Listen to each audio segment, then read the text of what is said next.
I'm very good. Just playing for fun.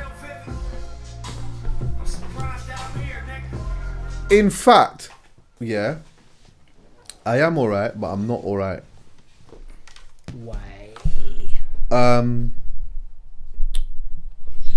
alright still. I'm definitely alright. But I do, like, I've had to admit this to myself the other day, yeah. I am basically living in a constant state of anxiety. I'm with you. A constant state of anxiety. I feel anxious every day. But it's controllable. It's all under control. The reason why I feel like that is because, like, this is not complaining. I'm not complaining, by the way. I hear you. I'm not complaining at all. I have to deliver. Right. Everything that I'm doing involves me having to deliver. And it involves me having to deliver.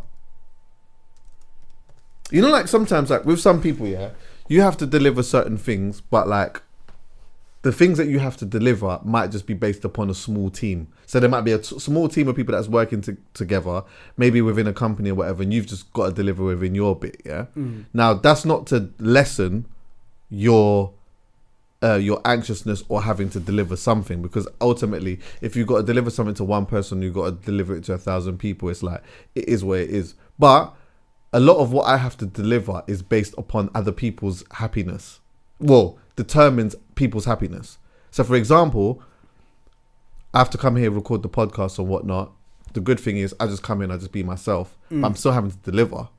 There are some people that are going through whatever it is that they're going through, and they come to the podcast to escape from that, or they come for information, or they come for vibes, or whatever it may be, yeah. But we have to come in and we have to deliver that, yeah. I have R&B and slow jams, and people come there and they're expecting a thing, yeah. I have to deliver that. That's cool. I can handle that. But then it's like, I got Malta. Malta is something that is very different. Serious. It's very different. That is 2,500 people that are traveling to a different country to a brand that I have created with, you know, really good people. Taser, my business partner, and Taser's business partner, and James and Tunde as well. But like, but there's a duty of care. That's all I keep thinking about. There's a duty of care. There is a certain amount of people that are coming, and they are expecting a certain vibe. They're expecting a certain thing, and we've never done it before. Do you know what I mean? Like, R&B and slow jams is a wide and broad genre, but the constant thinking of, yeah, how do we execute this, like, without it being boring? Do we do R&B and slow jams for the whole night at all of the events? Probably that might not be the best thing to do, but though, we need to make sure that people leave, and if they're gonna say one thing, about the music, that one thing would have to be, it was a little bit too much R&B and slow jams, as opposed to going to R&B and slow jams in a different country and saying, I didn't hear enough R&B and slow jams. Do you get what I'm saying? I can stomach that. I can stomach somebody coming and saying, it was a little bit too much R&B and slow jams. It says it on the tin. Yeah, it's R&B and slow jams in Malta. Yeah, you're gonna hear some other stuff. Of course, there's gonna be interval periods. There's gonna be moments where, you know, still trying to figure it out. Maybe large parts of the day or whatever, we'll switch it up and just do some stuff and whatnot. Yeah, but the large crock of it has to be R&B and slow jams. It's got to be executed a certain way. So then there's that. Then there's family, the other brand. Yeah, so I got the residency, which is cool. That's a smaller thing, but I got the carnival after party. I've got 2 dates, and it's amazing that it's selling the way that it's selling. Sunday is practically sold out. Monday is definitely on its way, and the moment that Sunday gets sold out, Monday's just gonna fly. Yeah, amazing blessing. But I can't stop thinking about delivering that, because I still got a DJ. I still got to play. Other DJs have still got to play. They've got to be on point. I don't just do stuff where it's like, oh, we're just going to book some DJs. This is going to come and they're just going to do their thing and they're going to go. In my mind, I'm thinking about how do we musically curate this so that it is a vibe? How do we cover all genres, including soca? Because that's important that soca is played. Please and thank you. Yeah. And it's done in a way where it is entertaining even for people that might be coming there and that might not necessarily be their thing? How do we implement that? I've got a certified one. I got one of the coldest DJs, DJ Triple M, that's going to be coming and playing some soca and whatnot. Yeah, he's cold. How long do we play it for? Is it an hour? Is it 20 minutes? Is it half an hour? Is it, you know what I mean? Like how is that done along with everything else? So it's that. Then it's also knowing what the plans are for the other things later on in the year. I know what Christmas holds. I know what we're doing for R&B and slow jams on Christmas. I'm thinking about that a lot. But I can't get ahead of, we got Halloween and other things. And I know, and obviously we're going to be doing family for New Year's Eve as well. So again, it's like every day I will deliver one thing. I will leave here today. I would have delivered the pod. Yeah. And I would feel over the moon for it. It's nice outside. I'm going to All Points East. I'm going to see Kate Trinada later on today. Yeah. I'm going to vibes and whatnot. But when I wake up tomorrow, it's the next thing. Right. Do you get what I'm saying? Halloween. No, not Halloween. Malta and family, which are those two, will be strongly on my mind, as well as the fact that I'm going to be in Cardiff for R&B and slow jams on the Saturday too. So, yeah, it's like constant state of anxiety and managing how I'm feeling while trying to be present too.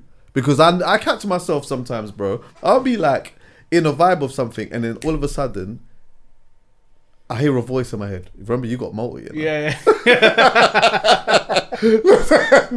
I could be having an unrelated conversation about absolutely whatever. We could be talking about, different charger packs.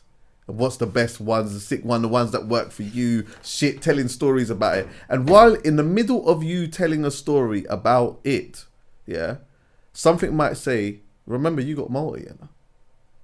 And then I have to push that in the back of my mind and be present in this conversation and be a good listener so that we can chat. And you know what I'm saying?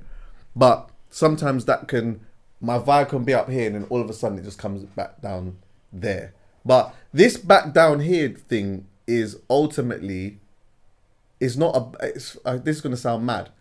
When I say coming back down here feels like a drop, but it's not really a drop. It's the neutral place that I'm in.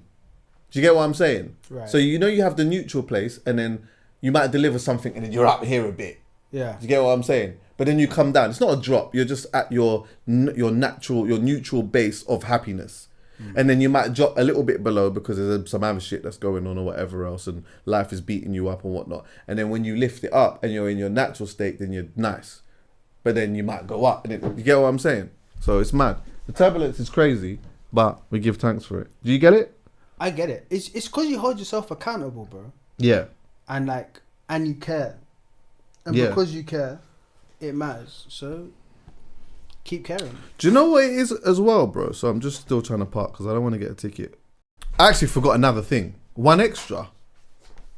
Oh yeah. I want to, with delivering that show, I'm on One Extra every Saturday night from 11 p.m, by the way, UK time.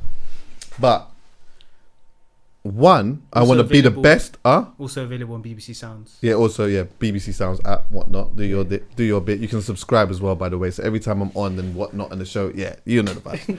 So anyway, now, when I do that, I want to be the best that I can be in that, yeah?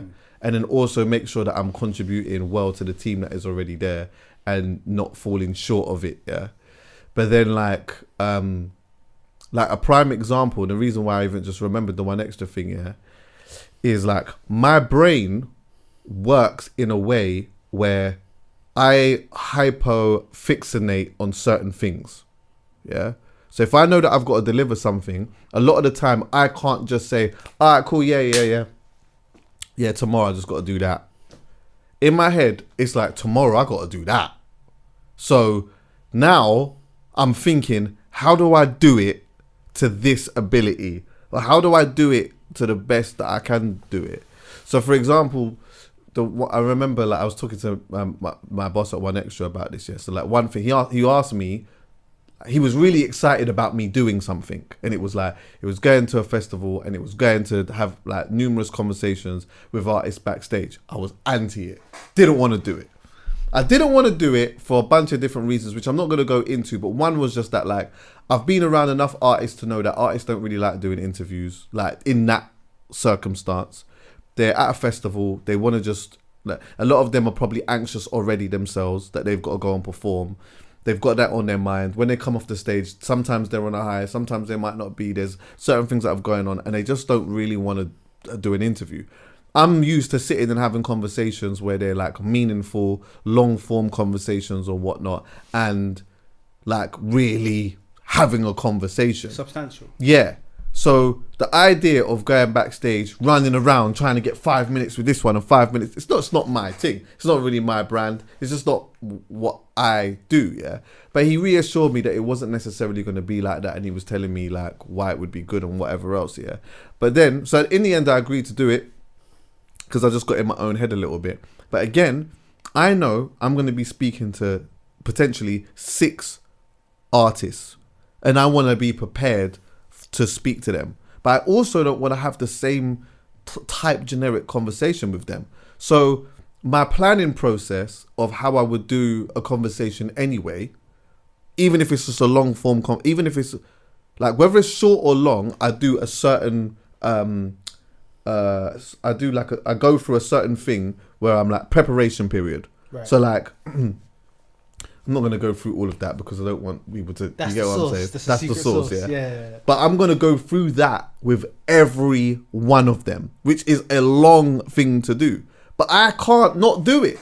I can't say, do you know what? Tomorrow I've got to go and I'll just go there and I'll just wing it. Like, I'll just go and do that. I can't do that. In my mind, it's like, nah, you've got to deliver that. Like, you got to do that at a certain thing. So you need to do that in the way, like take it very seriously, and it's very, very, very draining. But no, after I finish doing it, where am I? My normal base is here. I'm up here now. Yeah. Do you get what I'm saying? But then the next day, like I wake up in the morning, boom, I'm back to the baseline because I need to. So are you saying you don't get to enjoy it? In all honesty, bro, I enjoy things more time after it's done. I don't always enjoy it right in the moment. Right. There's times when I do. Like my birthday, when I had my birthday event, I didn't play. Naturally. So I didn't play. I thought about playing. I bought my stuff to play or whatever, but DJs that I had was certified. They were good, yeah. So it's just getting people in there. Once everyone's in there, shit, yeah, boom, it's a vibe. I'm just vibes. So I'm enjoying that for what that is. R&B and slow jams. With R&B and slow jams, I might be there early, but I'm not enjoying it yet. I'm anxious. I need to get on. So once I get on, and I get it to the place that I need it to be, and sometimes I know that immediately. So when I touch the microphone, if I touch the microphone, I play a song or whatnot, and I see the reaction of it, immediately I can be like, yeah, this is it. I'm in.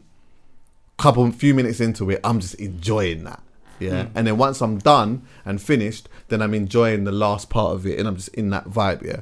But then there's other times where it's like, this one looks like it's gonna need a bit of work. They don't look like they're where they should be.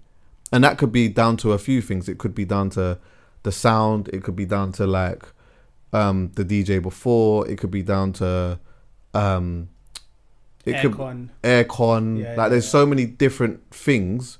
Also, it can be down to like they've been here bare times before, and they're taking it for granted now. Yeah, they're just like, oh yeah, cool. Like we just and I have to remind them. I'm just letting you know, yeah, that there was X amount of people that really want to be here right now. Yeah, do you get what I'm saying? If R&B and slow jams isn't for you, you don't have to be like, see that bit over there, leave. I need the people that are really in it next to me so we can create a moment. This is not a club night. This is an experience. Like, let's treat it as such. And then so sometimes it takes elements of that, like to then get them going. And then once I've got them going, there'll be times in the middle of the set where I'm like, yeah, I'm enjoying this now. I'm getting it. Do you get what I'm saying? So yeah, enough times I enjoy things I enjoy things once it's done. Once it's over, I'm like, yeah, sick. And then it's the next thing. Do you think you'll regret that? Nah. Sorry, I'm eating.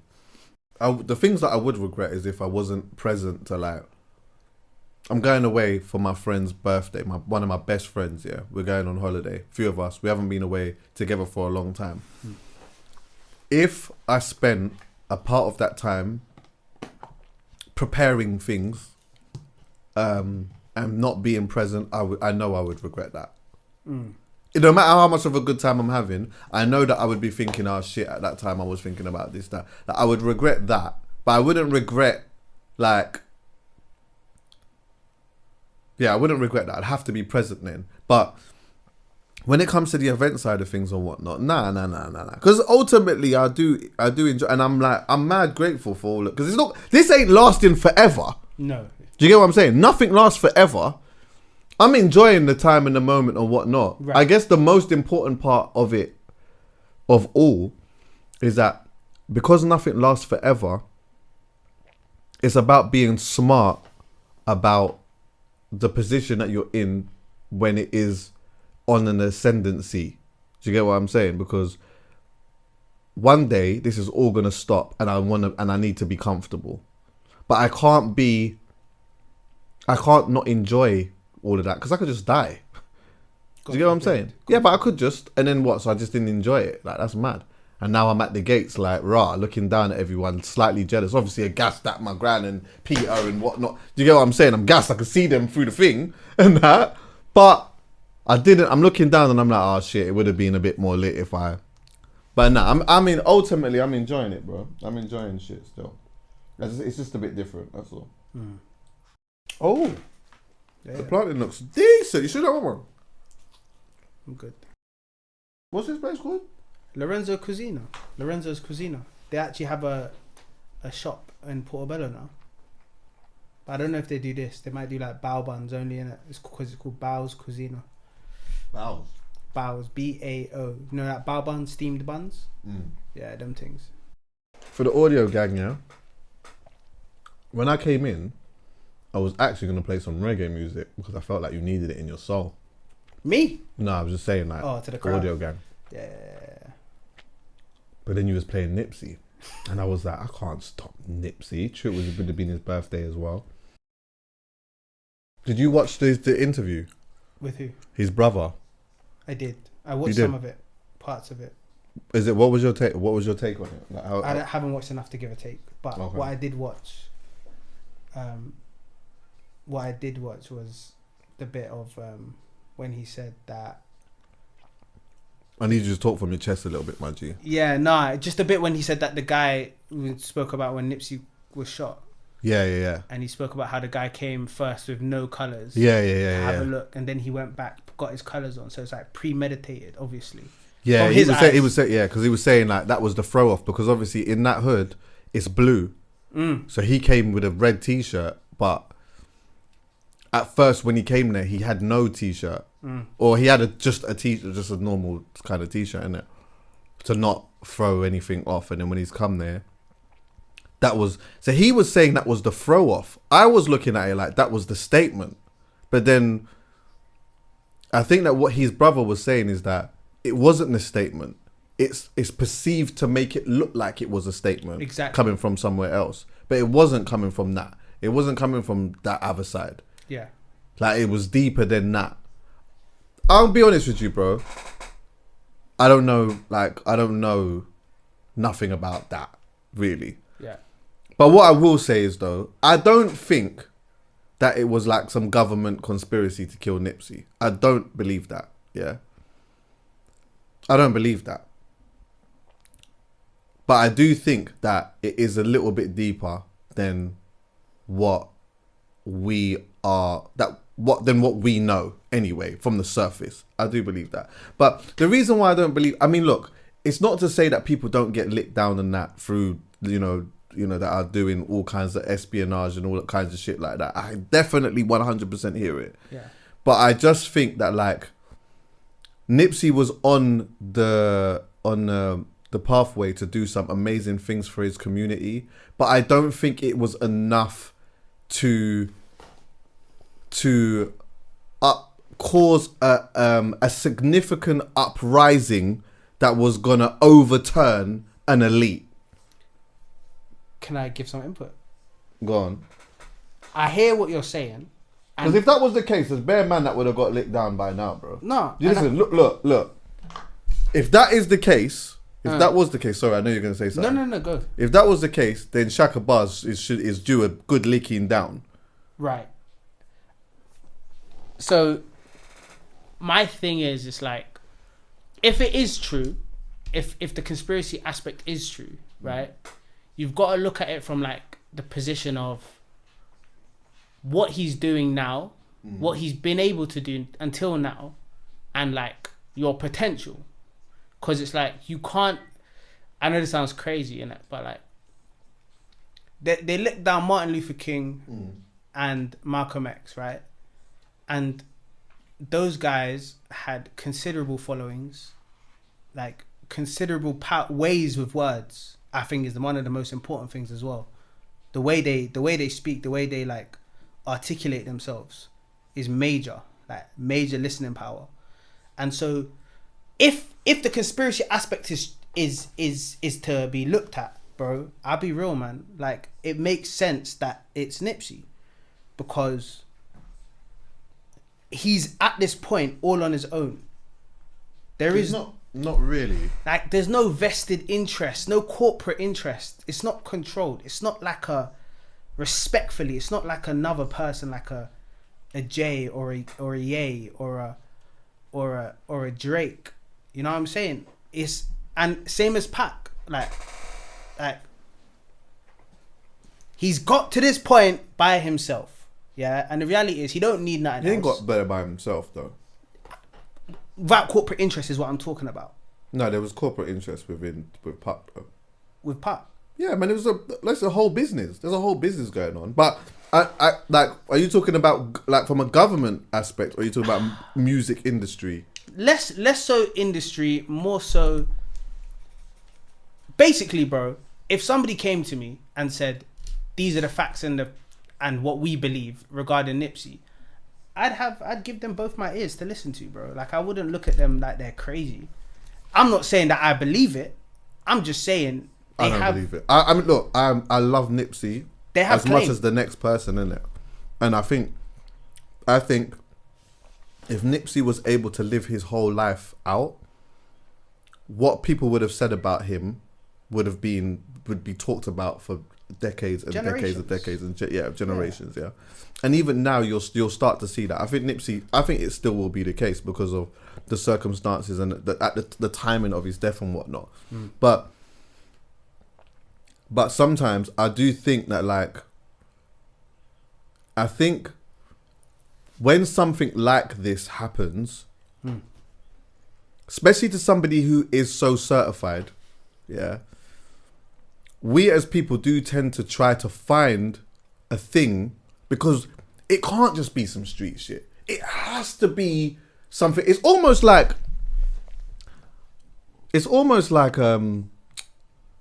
I don't know, like, let's say like your parent, yeah. Like most people's parents, you look at a parent, like, I'm just saying from like a normal household. So people that love their parents, they love their dad, they love their mom. You see your dad, and your dad is like a superhero to some people, yeah. Until you realize at one point he's actually just a human being, yeah. Yeah. But prior to that bit, yeah, if something then happens to your dad, sometimes the first thought is, nah, but it can't just be that.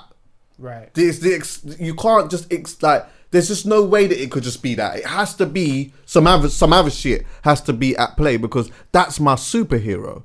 Right. Do you know what I mean? That was the person that was like there for me. That was the person that gave the advice. This is like, and it couldn't just happen to me. And I feel like, although Nipsey was doing some incredible stuff, I just don't think that it was. I don't think it was enough for the government to turn around and say, this guy's got to go. Yet. I'm not There's saying... bare man that you could probably look at right now and say, yeah, they're due a wigging. they're due a strong wigging because they're doing Kanye. To be honest, let's be real. Kanye technically should be due a strong wigging, but he's done enough in his life for you to look at him and say he's mad. Yes, that's true. You can spin that. That's true. You can spin that. He's done enough. But I'm put it this way. Imagine I know this sounds like super conspiracy theorist. I love this bag, by the way. I know you do too. But let's say that there was an algorithm. Yeah. This algorithm that basically determined whether or not this person was going to become a problem for you. Yeah. I would say that at the time, Nipsey was at the top of the list. The algorithm talking about potential, what this person could be. I'm going to say something real sinister. Go on. Okay, again, this is going to sound mad, but I'm just putting my mind frame in a person who is running shit. Right. Whatever that looks like, yeah? Yeah. If I'm looking at a Nipsey, actually, I want to take Nipsey out of this just in case, because I don't want to laugh. Right. Yeah. But let's say somebody who was like being disruptive to the bigger picture of what was going on, but it's a rapper like that. Forget the rapper element, just who this person is, yeah? Sure. Really, I'm not going to wig him though. I'm just going to just disable him. It's easy for me to do that. I can just get someone to go there, inject him with I can fling 2 anthrax in his food. You get what I'm saying? There's bare things I can do. Yeah, I don't have to get some sloppy don to come there in a different t-shirt, scope this out, do this and whatnot. Bro, are you silly? Bro, deep this one, bro. What if Nipsey got hit with anthrax? You ain't looking at the streets. That's true.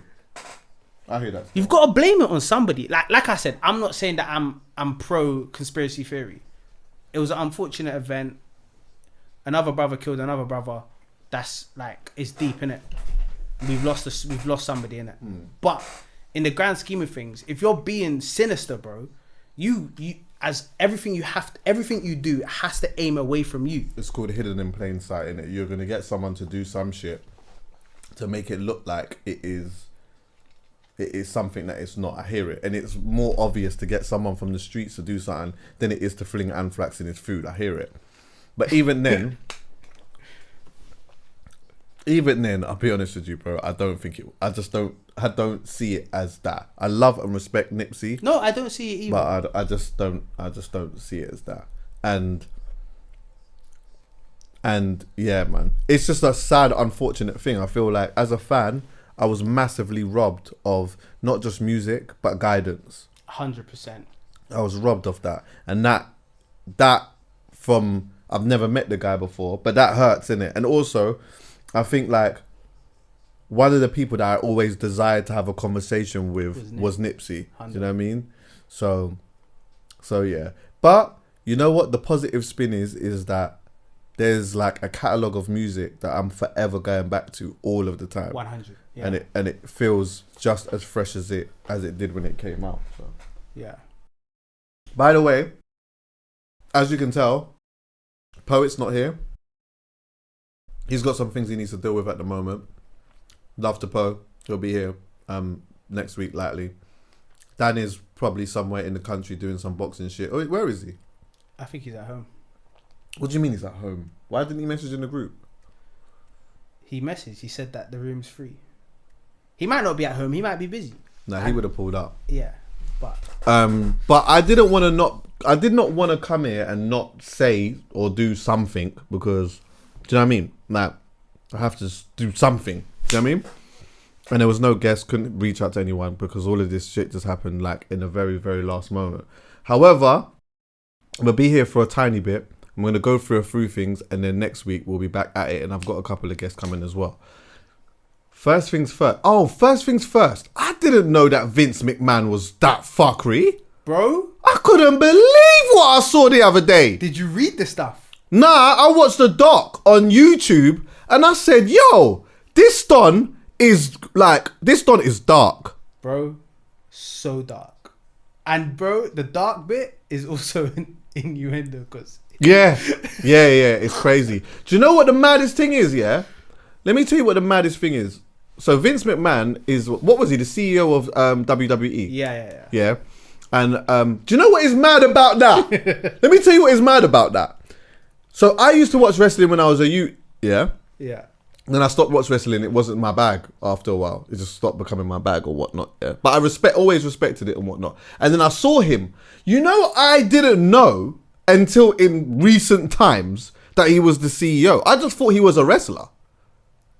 He was. Yeah, I know he was a wrestler. I know he was a wrestler when he was a youth man, and I know he was a prominent thing. But what I'm talking about is within wrestling, I just thought he was just one of the I just thought he was like Undertaker or fucking Stone Cold Steve Austin. I just thought he was just another character in the game. I didn't realize that he actually was running the game.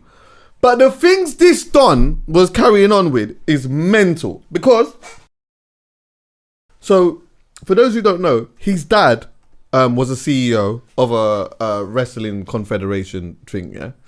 And basically, at the time, the way that it used to run, there was like, in different states, there was like all these different confederations that had like different wrestling confederations. His dad had one of them. I think it was quite a big one, but it was like just a part of it, yeah?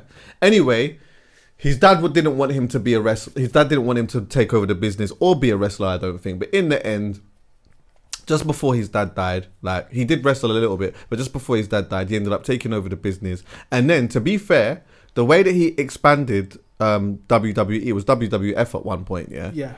Like, is cold. It was ruthless. But it was cold though. Because like some of the principles that he used is like what happens today. It's like you could say a part of the way that he's done things changed the way that some people do business, because like, you know, where it was on one TV station, like one place had the rights and whatnot, he was just buying out all of these places and all of these rights. So he was able to make wrestling as big as it was, and then obviously he was getting all the good talent or whatever else, yeah. But what this Don ended up going... Do you know they tried to kill him, by the way, apparently? Who tried to kill him? They were saying... I don't know if it was the Italian mafia or whatever, but it was somebody that was trying to wig him years ago when he was like being a ruthless businessman. So anyway, are these all the text messages? I'll get to that in a bit. So anyway, now, he's in there, like, he's like become a wrestling figure. He's gone in there and he's like... Because he's writing, like, some of them, he's like writing the scripts and what that was another thing he changed too. So it went from just wrestling to the storytelling element of it.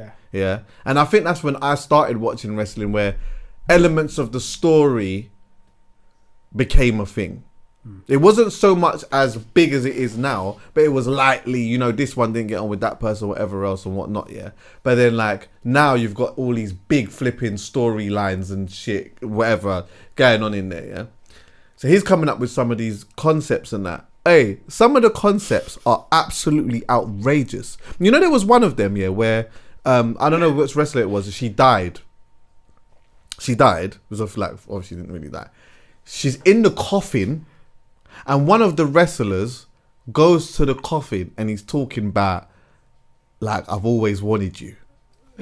And now is the time I'm going to take what is mine.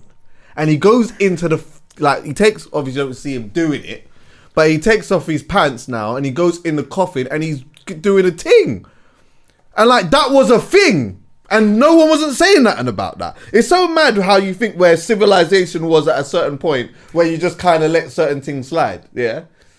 But, you know, like... You know, his daughter's was in it too, yeah? And, like, he was coming up with all of these different concepts. You know one of the other concepts he came up with? Incest. So he wanted his daughter to birth a baby for him or some shit like that. And that was when his daughter was like, nah. But his daughter still was kissing him on the lips and that.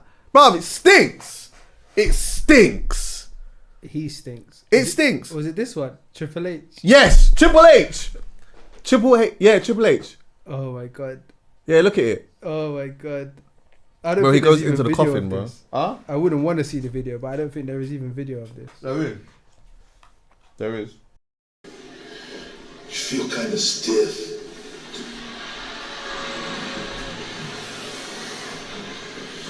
Speaking of stiff.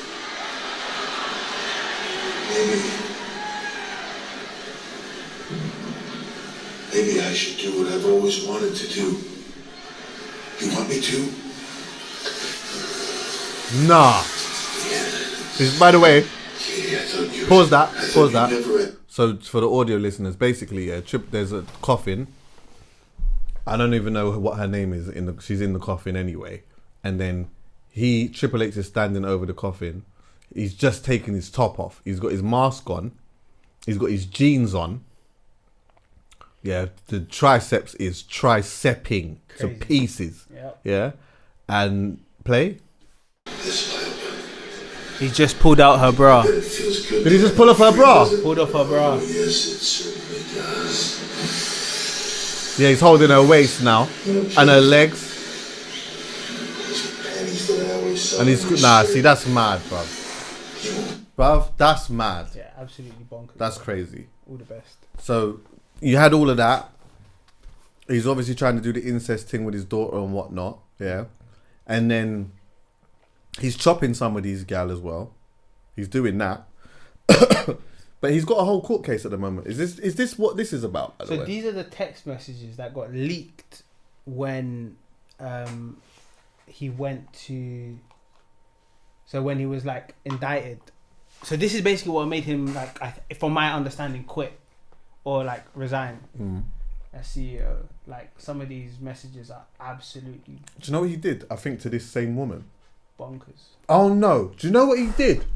Let me tell you what he did. This is crazy, by the way. This opens up whole nother conversation too. One wrestler, woman. I don't know. Yeah, she was working for him anyway. She's a wrestler. They sent her to the army, to some army base or some shit like that. Yeah. And just to like, as for some type of entertainment. I think it was that. She was just doing some entertainment and that for the guys, yeah. Anyway, one of the army soldiers, bro, injected her with something and it stiffened her body. So she was conscious, but her body was stiff.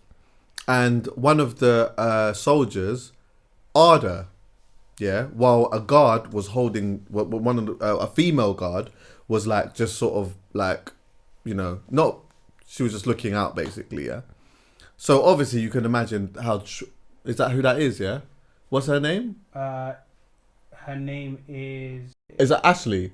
Yeah, Ashley Massaro. Massaro. I think that's what her name is. Yeah. Anyway, this person's injected her with whatever it is, yeah? He's harder. But as you can imagine how traumatizing that must be, yeah? So, you can see what's going on. You know exactly what's going on, but you can't do nothing because your body's stiff. That is outrageous, yeah, to actually have to go through that.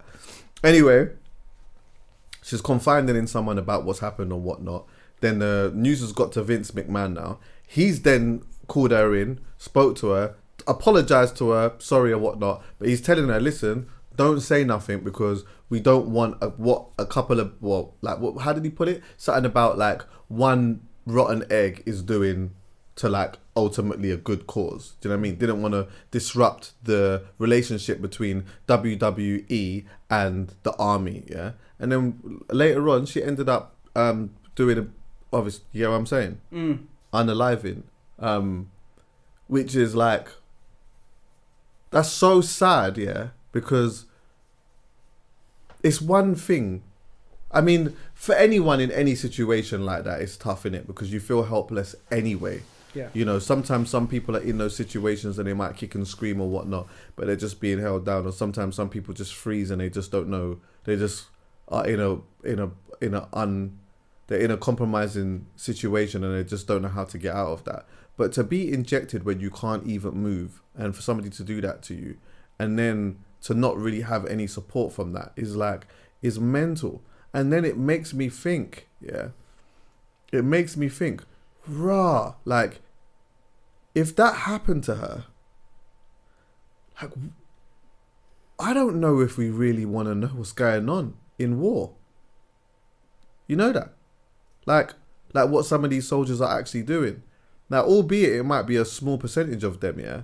But like some of the clips I've seen in the past anyway of what they're doing is like, is like despicable, bro. It's disgusting. And it's because I think as soon as they step out of the country and they go into war, it's almost lawless to them. I can go there and I can do whatever I want to do. Yeah. I could go there and I could do whatever I want to do. So when some come back from that, it's hard for them to even fit back into normal civilization. One, because they might know what their mate did. They know what they've seen. Or they know what they've done. And now after you've gone and fought for the country and all of that type of stuff and done the right thing and whatever, you've come back, one, to realise that the government probably ain't supporting you the way that you thought that they were going to support you. And two, you've got all of these, some of them have all of these mad urges to do all of these crazy weird things because that's what they're used to doing in different parts of the world. It's mad. It's not just like these soldiers from like American soldiers or British soldiers. It's soldiers all over the place that are going and doing stuff to people and that. Like, think about how much children, yeah, are actually born out of in wars and conflict. Could you imagine that? Like when you think about, like, for example, what's going on in Sudan, like what some of the soldiers are doing to the women and children there. Yeah, like no contraception, none of that stuff. And then there's all of these children that are getting born out of that. It's sad and it's deep and it's disgusting. But somebody at some point has to answer for that. They have to. And that's why I'm never mad at religion still, because I think it gives some hope into thinking that not just, I'm only saying this from a bad place now, but you can flip it and pull it from a positive aspect. But it's like, yeah, it's cool, you've done that, but one day you're gonna have to be held accountable for that. You're gonna have to be held accountable. You're gonna need some answers. Yeah, man, it's vile, all of that stuff, and they all do it. I don't think there is an innocent military, bro. No, they all do it. There was like crazy. Do you remember Abu Ghraib? No. You ever hear about Abu Ghraib? No. In Iraq, Abu Ghraib. It was a prison. And they were taught. So they brought people in. Look at the shit they used to do to people, bro. Like humiliate them, electrocute them, beat them. What up, is that? Piss on them. What? Them. Sorry. Make sure you. I will mute that. Sorry. Them. And it was crazy. It was a US base. And what is that? In that picture there, what is that? They're torturing somebody. But what is that person wearing? Carpet, bro. And they've just got to stand like that? Yeah. And I'm assuming if they move their arms, they get electrocuted or some shit. That's crazy. Yeah. You know what else is mad? A mad Look at this shit. Piece of torture. Yeah, see it there. Complete dehumanization. Sleep deprivation. So when they stop them from sleeping. Yeah. Crazy. Yeah. You're trying to sleep, you can't sleep, whatever. They just will keep the light on, slap you in the face, do this. Man, it's mad. Anyway, I didn't mean this to get that dark for now, but yeah, there was a massive thing in America basically where I think George Bush said to the CIA director, "Do what you got to do," and the CIA director said, "Cool." So he didn't. So you know how this like plausible deniability thing works, right? Mm-hmm. Somebody gives you a loose guidance, and then you do your thing, but you don't tell anybody above you what you're doing. And so they basically approved different methods of torture, innit? Of which they did to like whether you're innocent, whether you're guilty. It doesn't really matter. There was no court. They made these like black sites where it's like land that doesn't exist to a country. So the rules of the country don't exist. There are rules like Geneva Convention and stuff like that don't exist. And they would do absolute sleep deprivation, waterboarding. Wasn't that like what they were doing with Guantanamo Bay? Guantanamo Bay was one of those places. So it was like they could literally put them over there and do whatever they wanted to do with them. Yeah. And the idea was to get information out of them But bro, do you know, bro? Sometimes humans can be so wicked, bro. They can be so wicked, and it's so weird, yeah. Because on one hand, I truly believe that certain elements of the Western civilization, in regards to like rules and whatever, yeah, are actually good. But it's the humans that fuck it. 100%. Do you get what I'm saying? Yeah. And it's the people that are in certain places that mash up the whole thing. Do you get what I'm saying? Anyway, music. Where did I want to go? Oh, BUJU BANTON. Hey, I never knew he was so articulate. Yeah, very. Not in a disrespectful sense. Yeah, but I know. In a sense where like the way he was talking about stuff, and it's not articulate as in like understanding. Articulate in the terms of like he's very clear in what he's. It's not clarity is amazing. Yeah. It's not like he's not afraid to say or point, like as in you wouldn't say like for example we might say corporate interests or people above or the elites, but he's saying Jamaican government. Yeah. Boom. Yeah. He's serious. BUJU is very clear in how he speaks, and he's quite poetic in the way that he delivers messages. Do you get what I'm saying? I've always grown up and known BUJU to be a special human being. I've said many times on the pod, in fact, yeah, that a lot of the times in my career, I've seen so many people of extreme notoriety, all different types of famous people, yeah, that I've seen. Rappers, singers, like people that have done whatever it is that they've done in their life where a lot of people know them, yeah. But nobody,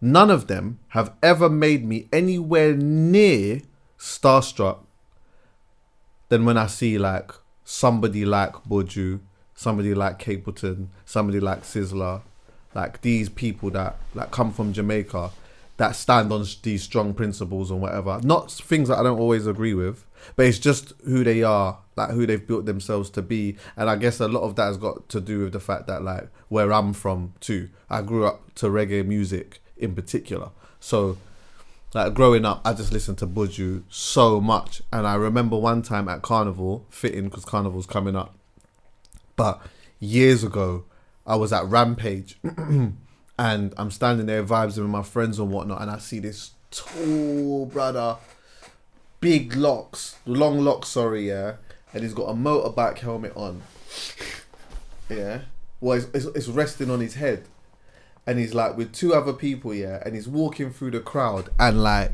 everyone is just showing him like the biggest piece of love, yeah, and like I was like, bro, I felt so starstruck to see this guy walk through like that. It was a long time ago. I don't think you're going to find it. It was some years ago. But anyway, he was on Drink Champs just recently with Nori, and he said loads of different things. One being, have you got a clip actually? Yeah, you sent it to me, didn't you? Yeah. Something that was very interesting. Let me ask you, because I've been watching and watching and watching. You said something that was very interesting. You said Afrobeats gives props back to reggae, to dancehall. Do they? I thought I heard you say that. I don't think they do. No, I never said that. I said don't give fucking props back to dancehall and reggae. Oh, my bad. I heard it wrong. Now you really deflect. Yeah. My bad. I thought I heard it the other way around. But then I heard you say, because I heard you say Afrobeats. I thought I heard you say that. Afrobeats, like, pay The how. greatest musician out of Africa was Fela Kuti. Yeah. Lucky Dube from South Africa.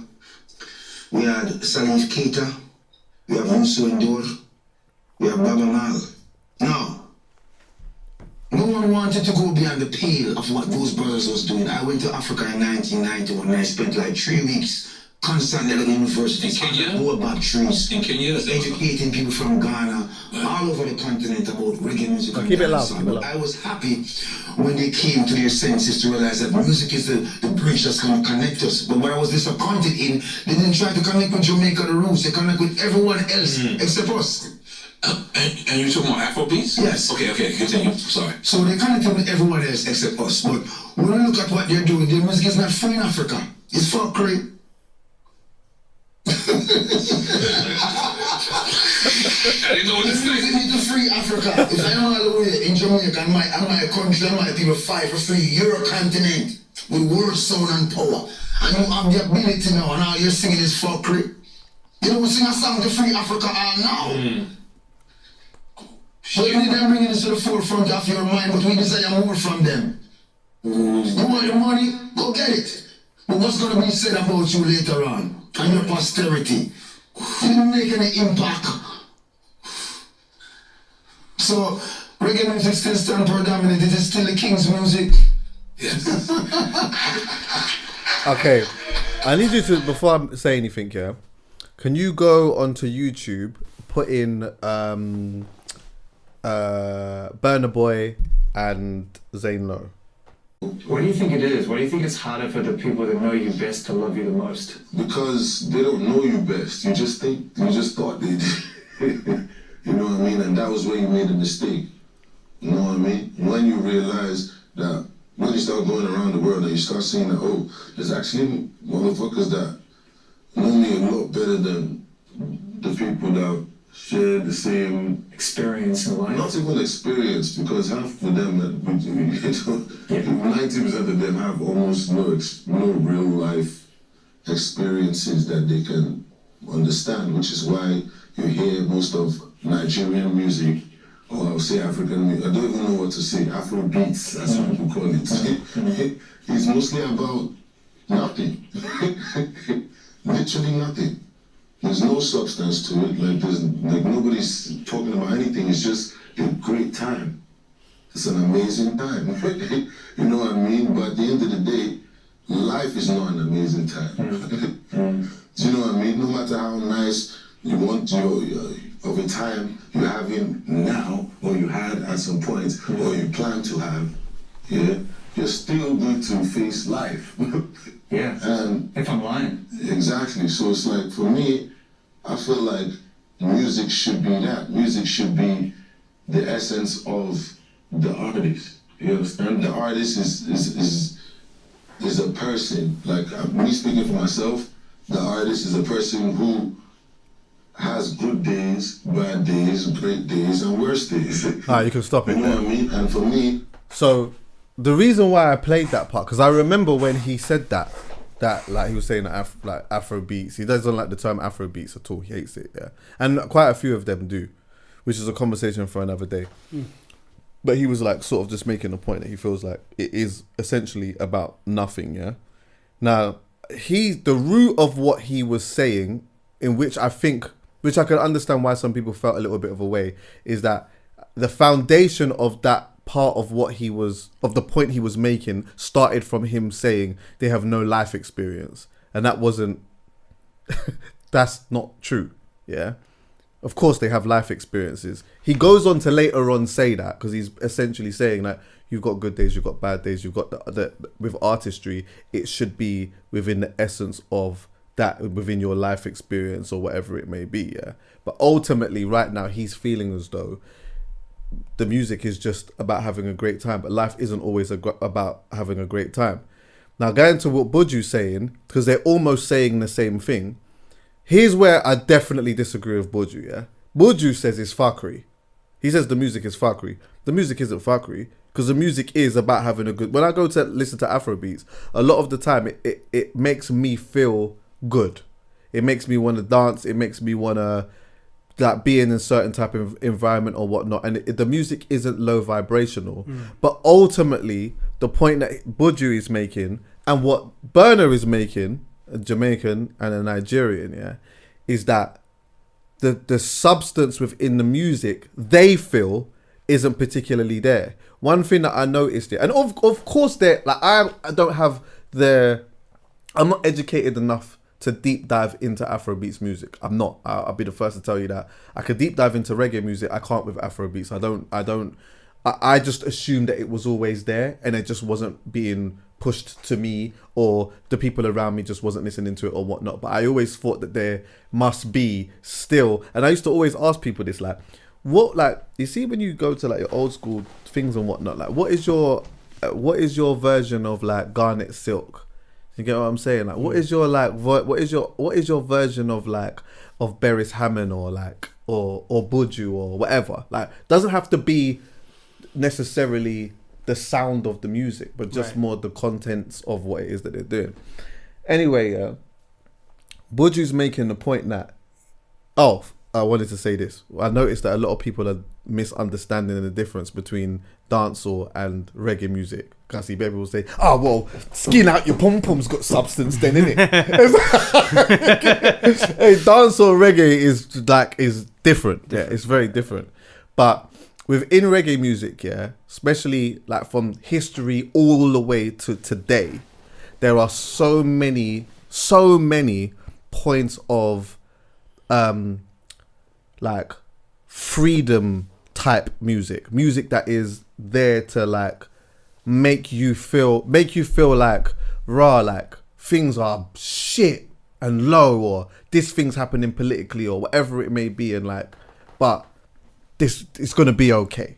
Yeah. And he's saying, look at all the things that are going on in all these different African countries and whatnot. Yeah, I don't feel like I'm seeing the music that is there to make you feel like it's going to be all right. It's just everyone's just having a great time, or everyone's just dancing, and he's labeling it as fuckery. I hate that he labeled that as fuckery. But I had to go back to Burna Boy because I remember him saying essentially the same thing. There's so much things that are happening, but a lot of people are just going to what they think is the thing that just works, that level of litness. With reggae music is very different. Reggae music is not really so much like that. And I think maybe it might be unfair to put it on Afrobeats artists, because we don't put it on dancehall artists. We don't say to dancehall artists like, yo, you should be doing X, Y, and Z. There's a genre for that. Do you get what I'm saying? And you do get it in dancehall. You still get like uplifting songs and whatever else from dancehall. Naturally, all them skin out your pom pom, like all that is doing whatever it's supposed to do in it. Yeah. But there are those songs, definitely, yeah. But you have a whole reggae music of love songs and freedom fighting type tunes. Do you know what I mean?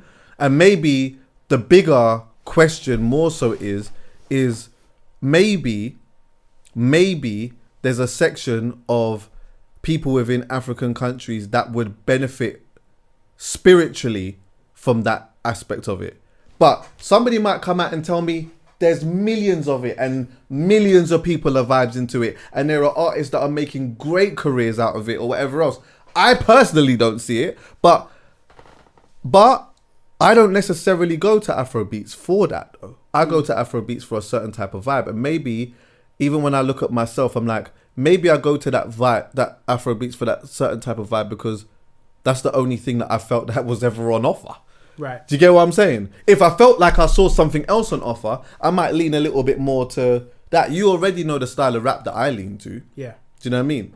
So that doesn't change in different genres. That is the same within all different genres. But yeah, I just thought it was kind of interesting. I thought it was kind of interesting what he said there. And I wonder if, yeah, obviously don't like, I'm just, do you know what I mean? I'm just deep diving in my head, yeah. Go on. But like, challenge me on this, because I think I could be wrong. Right. But this is just experience now, yeah. Growing up, when I look at like being in England, being Jamaican, and also going to America throughout my life, yeah, not living in America, but going to America, we always talk about a period of time where there were like sections of people that lived in African countries where you didn't necessarily know that they were from African countries. Yeah, although Americans will always call themselves like African Americans, you'll never usually, at one point you wouldn't hear someone say, yeah, like I'm from Nigeria, or I'm from here, or whatever, it's whatever. I almost feel like black people in America in particular would just say African American as just a thing because that was just almost what they're told. You're just African American and you don't know where you come from, and that's a whole other thing. Yeah. But the ones that do know, from experience, it had seemed as though it wasn't shouted about so much. Whereas Jamaicans have always shouted about being Jamaican wherever they are in the world, yeah. And musically, that's always translated too. They're so patriotic about their music. I've always said that. They've always been so proud about the music that they make and the influence that music has made throughout the world. Like, the population of Jamaica is 2-point-something million, yeah? Back then, I don't know what it was. It might have been less, it might have been more. I don't know, yeah?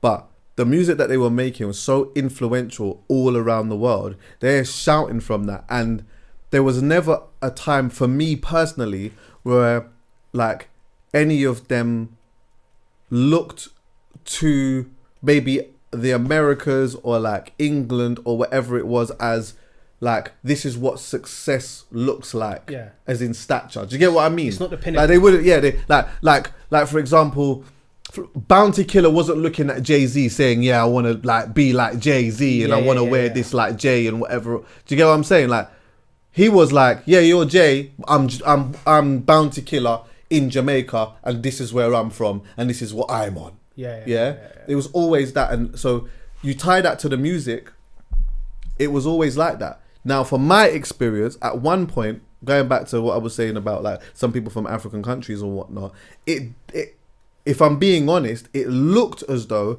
some may have modeled their success off of, let's say, see, like that black success that Jay-Z might have had in America, or Nas, or whoever it is, and it's like being over there and having an American accent and doing all of these type of things, until later on down the line,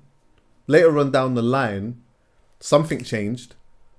Some sort of self-love thing started happening. Something happened and people started to really, really embrace where they were coming from.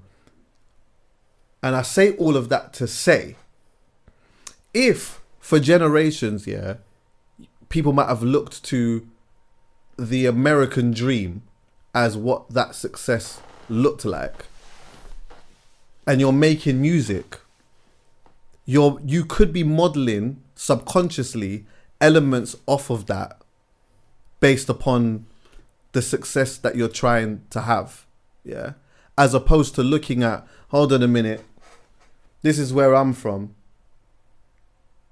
this is what's going on around me, fuck them lot, whatever it's supposed to be is whatever it's going to be, this is what I'm adding within music. Does this make sense? And when you do that, that's when you will start hearing, not all the time, but you will start hearing elements of a lot more elements of that freedom fighting, cool type shit. Do you know what I mean? Adding to the fact that there's 222 million people within a country. Yeah, well, is that making sense? It does make sense. So I think that like that might be partly where when Burna Boy, for example, turns around and says, like the music's not really about nothing. Maybe it's like that because some are looking externally for what success looks like as opposed to internally. And if you look internally and you start really understanding the value of where you're coming from and understand the power of your voice within that, maybe things might be a little bit different, but maybe I'm wrong. I think substance is a big issue in general when it comes to music. Go. I think a lot of genres struggle with the substance aspect in general. I think the good time vibe that you're talking about is what's sellable, and it's very much a crabs in a bucket mentality. I need to get out of my environment, I need to make bread, and if it means that we're just gonna dance around the studio and get high and drunk and just make a song with just like ad-libs that make no sense, that have no language, which by the way, respectfully, like even Burna Boy's admitted that some of the stuff that he says doesn't mean anything. Like I don't know what he said. Some certain things that he's saying that there's no translation for it. But like, you know, yeah, like they just got to do what they have to do, and you can't really be mad at that. I think Buju's point is more so you're from the motherland. Yeah. You have a responsibility 100 million to %. raise that. Because he's also saying we've been doing it. Yeah. If you listen to like a lot of reggae music from early out, yeah, Mama Africa, they're balling out for it. Yeah. They're balling out for it. They've been balling out for the connection between the two also. So in a sense, he's essentially saying we've been singing about it. We've been balling out for it. We've been looking for that spiritual connection between the two, and you're from there, and we just don't even we don't see it and we don't feel it. Not to say that it doesn't happen, Right. but you got a responsibility. There's bare things happening right now. Yeah. Do you know what I mean? So yeah, you make a good point. Still, you make a good point. I mean, there are loads of countries that I'm sure do it. Yeah. But there is a language barrier, because the reality is never eat shredded wheat. The western coast of Africa is what is, and South Africa, I guess, is what is like English or Creole or broken down English. And so like, if for example, Eritrea is talking about Africa and Eritrea, right? They're not saying it in English. It's not a language that you're going to understand. It's not a language that you're going to be able to relate to. Same with, I don't know, Somalia or Angola, who speak Portuguese, or whoever else.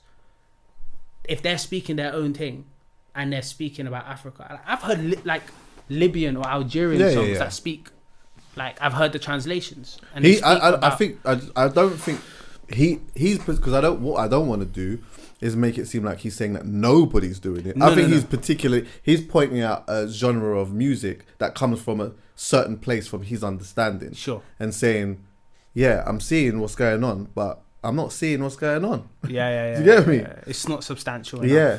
But the irony of it all, though, is that I think that a lot of the African artists that come from, let's say Ghana and Nigeria in particular. I could say many of the other ones, but I feel like there is a high level of respect for Jamaican artists, like a super high level. Yeah. And I always remember I saw a clip one time of Burna Boy, for example. I remember him being in Jamaica, and he was at Sizzler's yard, and he literally looked like he was in a kid in a toy store. Yeah, where he just was lost in it. Yeah. Didn't even know where to go. And financially, Burna Boy is through the absolute roof. Right. But none of that matters. There, in that part there, it's about like, you know, a spiritual thing. And he's looking at Sizzler and Hcpod and them, man, and thinking, I can't believe it. I'm here right now with them, man.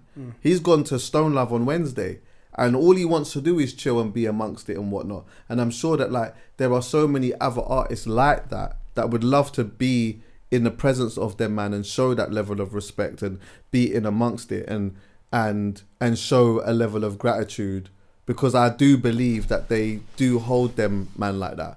But again, I don't even know if BUJU really cares about that aspect of it. I think he just cares about the freedom of the people. I saw a title to a pod, I think it was 3 Shots, where I didn't actually listen to the pod, but it was like, is BUJU jealous of Afrobeats? And I'm like, if you know them, man, and where these men come from, that's not, they don't that type of thing is not within them like that. Yeah. They're not looking at them, man, and thinking, them man are making X, Y, Z money or whatnot. Like, they don't care about that. They do not care about a section of them anyway. Sure. Do not care about that whatsoever. They are very happy where they come from.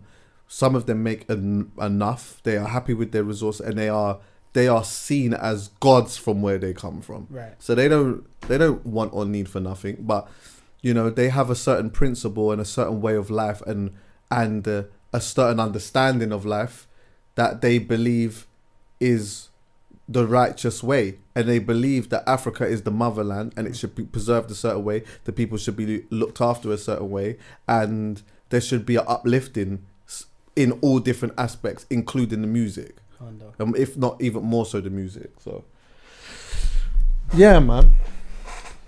Anyway, hey, this thing here, what's this place called? Lorenzo, I'll put it on the screen. Yeah, man. It's Look on- at Lorenzo, you know. It's on Chuckie's face right now. Why for Chuckie's face? Though? Pause. Yeah. Yeah. I think that might be it, to be honest with you. But what did you put in the notes? Let me have a look. I think that's something that you and Poet need to discuss. I think you guys have more experience and knowledge when it comes to the. I will mention one thing that you put on the list though. It was something about the music industry Yeah. being in a shit place and that. Yeah. And didn't I mention it a little bit You've with that? touched on it twice in the last 3 episodes. And do I keep saying it's a conversation for another day? Yeah. Oh shit, it's a conversation for For another day. That's why I put it. But down. you know what though? What I will tell you is the bubbles burst and there are some positive aspects in the bubble bursting. I think a lot of people got carried away Yeah. when the bubble was the bubble. There was a lot of money that was getting thrown around and whatever. All of that money led to there being a big level of inflation as far as I'm concerned. People were artists were charging crazy amount of money for festival appearances. Record labels giving out stupid amount of money in advances and all of those type of things. Some were able to do it because they make so much dough through legacy acts or bigger acts. They can do that, so they have the money to be able to do it. But they're constantly rolling the dice, isn't it? Yeah, they might have Ed Sheeran, they might have a label might have a Bob Marley, or they might have an Amy Winehouse catalog, whatever it may be. Yeah, so they've got that, and they can use that money to now keep rolling the dice until they can get a Cinch, a Dave, or whatever it may be. Yeah, and hopefully they're gonna want to be able to sign them to a deal that favors them with all of the money that they're putting out. But I just think that like a lot of labels got carried away with the money that they were giving out. A lot of artists were like outpricing themselves, and I also think that like some of the marketing wasn't necessarily that great, because what you're finding is that there's a lot of artists that should have a proper, genuine fan base, but some of them only have fans of a time.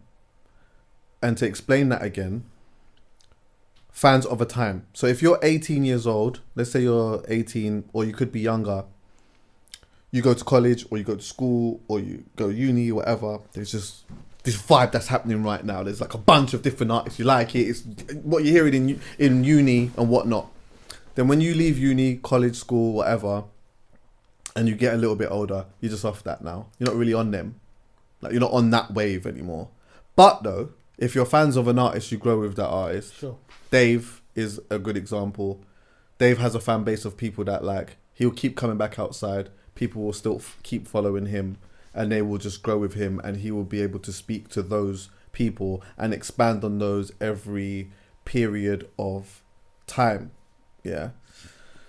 Now though, things are in a very, very sticky place for a lot of people, and it's going to be interesting to see what happens with it. The reason why I think that it could be a good thing, a part of it could be a good thing, is that I do think that with labels in particular, they're probably going to have to now revert back to the quality.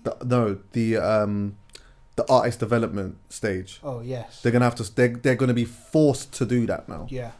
You know, trying to find something like super grassroots. Because what was also happening, they got to a point where like people didn't even want to. People that had found themselves in a certain position didn't even want to sign a deal anymore. Anyway, because they're like, rah, you know what? If I do that, I'm gonna sign all of this away and I could just make it here anyway. So they're gonna have to start going back and looking at what's down here that is good. Like, who is good? Who can we develop? Let's play a little bit more of the long game and trying to make something out of that. But for some of the other artists, I don't know what ends up happening. There's a lot of bluffing going on. There's a lot of chains and watches and stuff like that, yeah. But really, some are in like not good situations at all. And I hope that it changes and that people find themselves in better positions. But I mean, the game is the game at the end of the day. Shay Universe, she tweeted this. I'll send it to you so you can pull it on the screen. Yeah.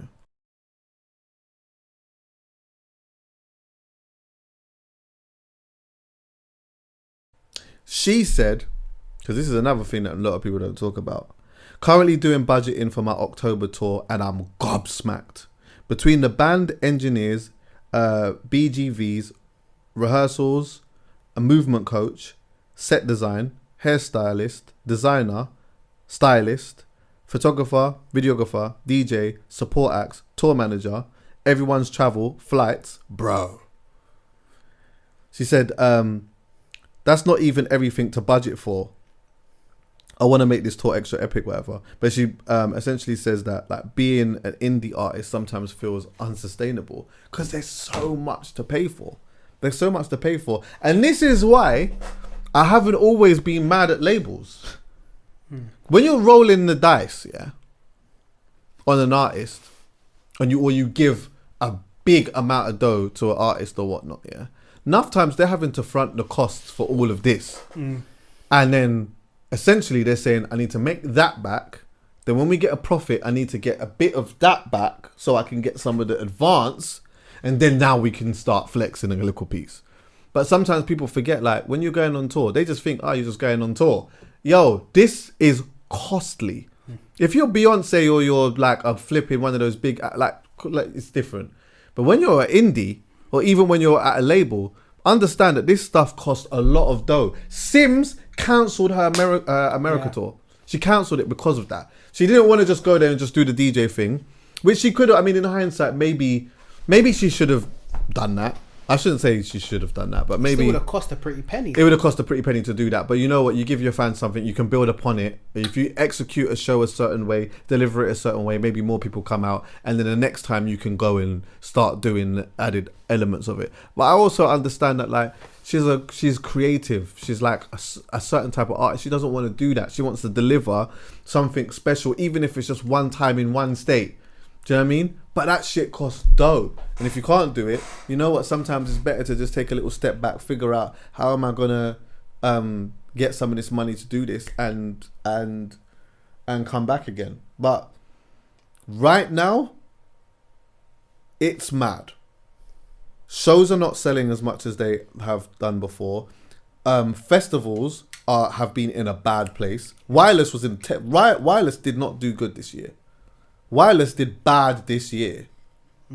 Wireless did bad this year. There's a bunch of other festivals where it looks like it was all right. It looks like it was cool, but a whole bag of money has been lost. And sometimes in that bag of money being lost, the people that are at the top are looking at this and saying, hold on a minute, mate. What's going on here? We might need to pull the rug and we might need to go over there. Because right now, this ain't working.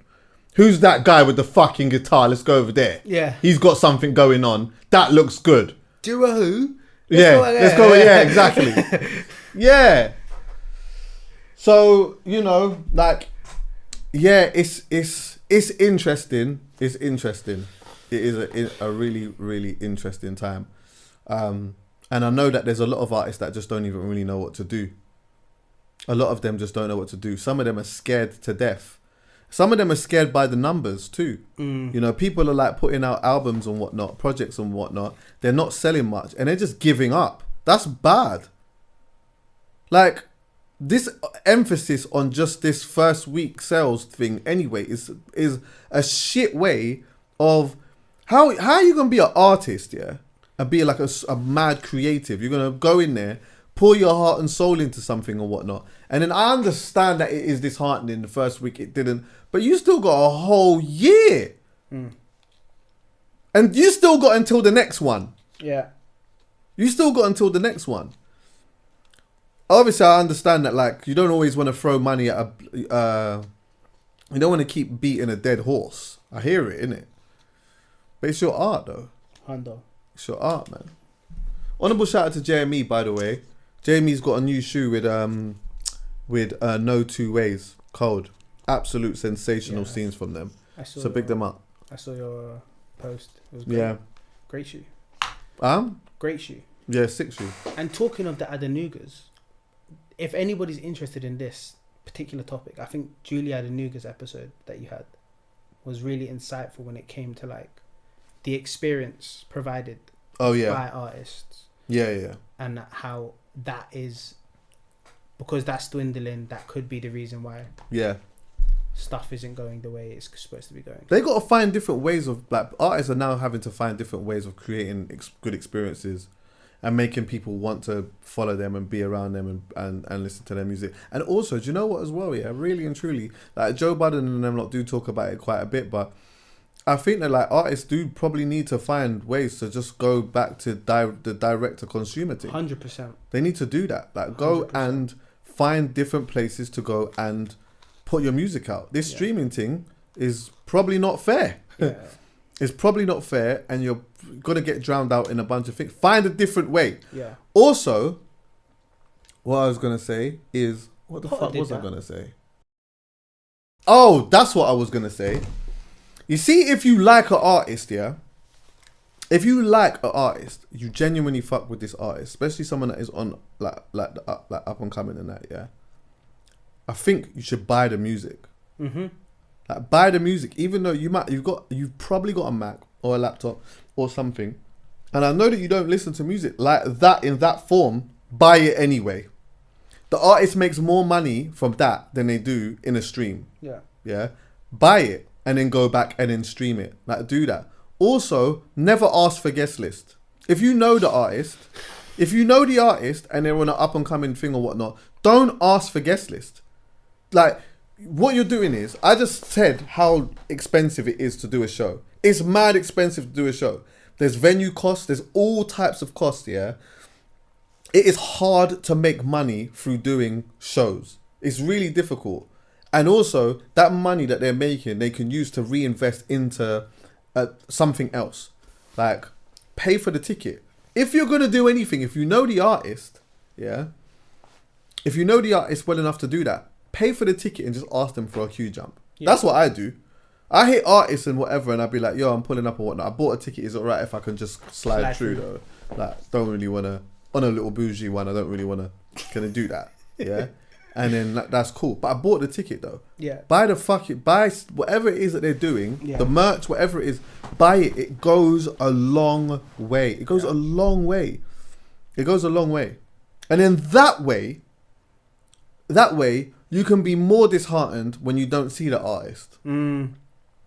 You get what I'm saying? When I've like financially invested in an artist and I bought this and that and whatever else, and then all of a sudden I'm thinking, right, like what happened to them? I'm like, right, I bought into you still.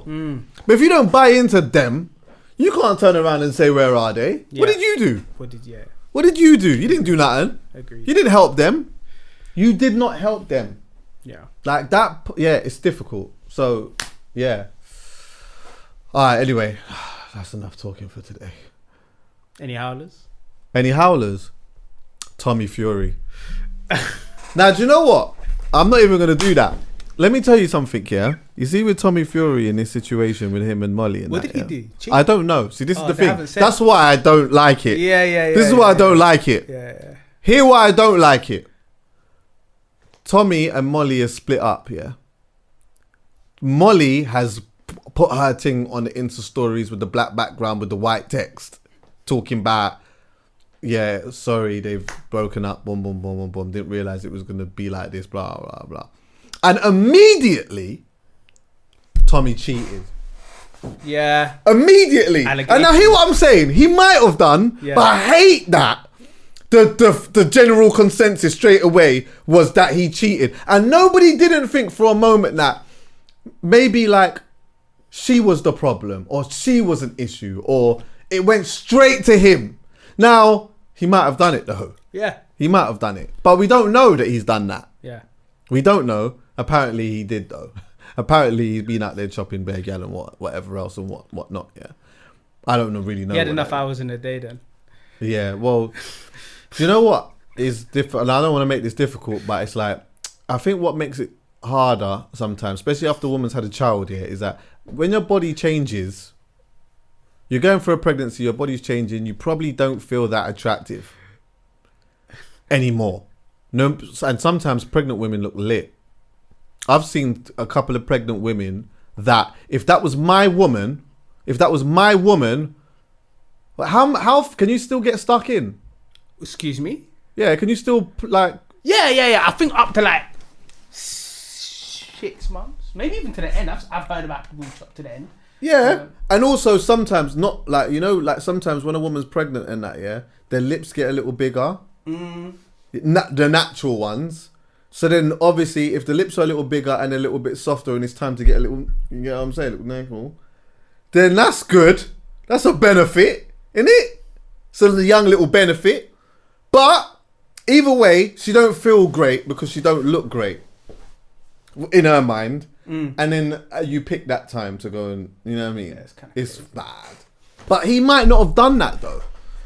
So I didn't really like that. But I can't give anyone I will definitely, if Poet's not here and he didn't cheat and it come out, because one day she's going to do a podcast talking about what actually happened. That's going to happen, isn't it? Yeah. She's going to do, she's going to do all of that. She was going to explain what's happened or whatnot. Then we'll know. And then obviously if he hasn't done it, then I'm there. Everyone that thought he did is getting a howler. But if not, then boy, I saw it going it. Big up Lorenzo's though. Big up Lorenzo's. They got a spot in Bello now. Portobello. Yeah. I'm doing a carnival after party. It's happening. Sunday is basically sold out. Monday, there's still tickets available. They are very likely to sell out. So if you are in London, traveling into London for the greatest weekend of the year, the Notting Hill Carnival, and you fancy your after party, we are going to be essentially in the centre of London at Alternet Code Family from 10:30 till 3:30 at night, creating a memory and having a good time. Tickets are available at chuckieonline.co.uk. Let somebody know. What time is it? Starts from 10:30. You have enough time to wash. Oh yeah, of course. Please. I'm not mad if you don't know. I actually ain't mad. But what will happen is those ones will burn out. Because you might come straight from Carnival and then, you know what will happen? You'll come straight from Carnival, think it's a good idea because your vibes is up, and then you get to the venue at 10:30 and it's mad early. Yeah. Vibes ain't started yet. Like, by the time it gets to 12 o'clock and it's starting to become a big vibe, now you're tired. It's probably better that you go home, wash, chill, and then come back.